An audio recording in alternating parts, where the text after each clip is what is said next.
भारतरत्न लता मंगेशकर यांनी गायलेल्या अजरामर गीतांची सुरेख मैफिल स्वरसम्राज्ञी एक अभिजात स्वरानुभूती या सांगीतिक कार्यक्रमाद्वारे पुण्यात अनुभवता येणार आहे। गुरुवार 14 मार्च रोजी कोथरूडमधील यशवंतराव चव्हाण नाट्यगृहात सायंकाळी 7 वाजता हा कार्यक्रम होणार आहे। रोटरी डिस्ट्रिक्ट 3131 कल्चरल कमिटीतर्फे आयोजित कार्यक्रमाला पुणेकरांना विनामूल्य प्रवेश आहे, अशी माहिती क्लबच्या कल्चरल कमिटीच्या संचालिका अमृता देवगावकर व सहसंचालिका स्नेहल भट यांनी पत्रकार परिषदेत दिली। गुरुवारी होणाऱ्या कार्यक्रमाला राज्याचे उच्च व तंत्र शिक्षण मंत्री चंद्रकांत पाटील, रोटरी क्लबच्या प्रांतपाल मंजू फडके आदी मान्यवर उपस्थित राहणार आहेत। Rotary Club of Pune Baner, rotary Club of Pune Bavdhan elite, rotary Club of प्राधिकरण पुणे व रोटरी क्लब ऑफ आळेफाटा यांनी कार्यक्रमाच्या आयोजनात सक्रिय सहभाग घेतला आहे। अमृता देवगावकर म्हणाल्या, रसिकांसाठी ही संगीत मैफल विनामूल्य खुली असून पुणेकरांनी मोठ्या संख्येने सहभागी व्हावे। तसेच कार्यक्रमात विशेष मुलांसाठी कार्यरत असलेल्या स्मिथ फाउंडेशनला आर्थिक व वस्तुरूपी मदत देखील करण्यात येणार आहे।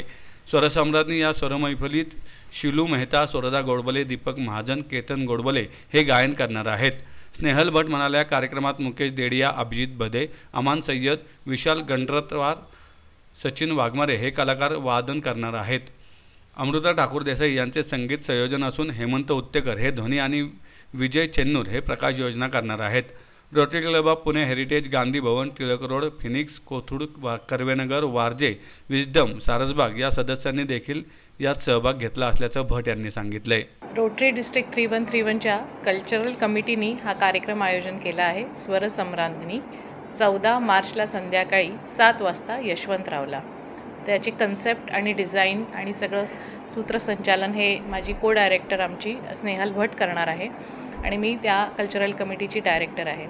त्यामागचा हेतू असा आहे की लता मंगेशकर यांचा एक मोठा प्रवाह आहे, गाण्याचा प्रवास आहे, तो आम्ही तिथे सादर करण्याचा प्रयत्न करणार आहोत आणि याच्या माध्यमातून आम्ही स्मिथ फाउंडेशन म्हणून जी मेंटली चॅलेंज ॲडोलसंट्सची संस्था आहे त्यांना आम्ही मदत करण्याचा प्रयत्न करणार आहोत।